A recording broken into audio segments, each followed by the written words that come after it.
এখনই খাওয়া দাওয়া সারলাম আর নিয়ে চলে এসেছে ছোট মাছ।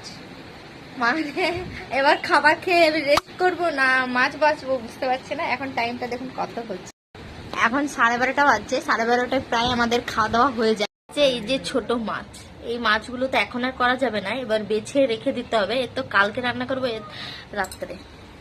এই বাঁচতে একদম বিরক্ত। আমি এবার বাছার জন্য বসতে হবে। এগুলো আবার কি করছো? এগুলো আমি সাইডে রাখছি কেন অনেক সুন্দর আছে। অনেক মাছ আছে। এটা 30 টাকার 250 না 300 গ্রাম দিয়েছে। দেখো গুটিগুলো ছাড়াতে হয় এরকম করে।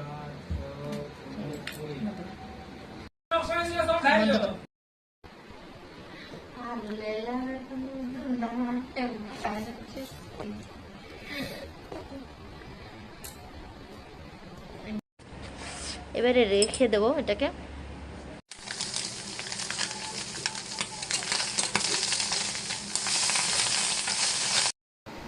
দুপুরে বেছে রেখে দিয়েছিলাম, তারপর বিকেলবেলাতে ভেজে নিলাম আমি, নাহলে গন্ধ ধরে যাবে। তারপরে মাছ টাছ ভেজে আমি বাইরে বসেছিলাম আর কাপড়টা চেঞ্জ করে নিয়েছিলাম, কারণ মাছ বাছলে খুব গন্ধ হয়ে যায়। তাই এখানে আমার ছেলে হীরাবেটা দেখাচ্ছে। হীরাবেটে ওই যে নতুন ট্রেন্ডিং যে ভিডিওটা উঠেছে, আর এই ব্যালকনি থেকেই বসে আমি কিন্তু সব দেখতে পাই। এই নতুন রুমে কিন্তু এটাই খুব সুবিধা, বাইরে যেতে হয় না।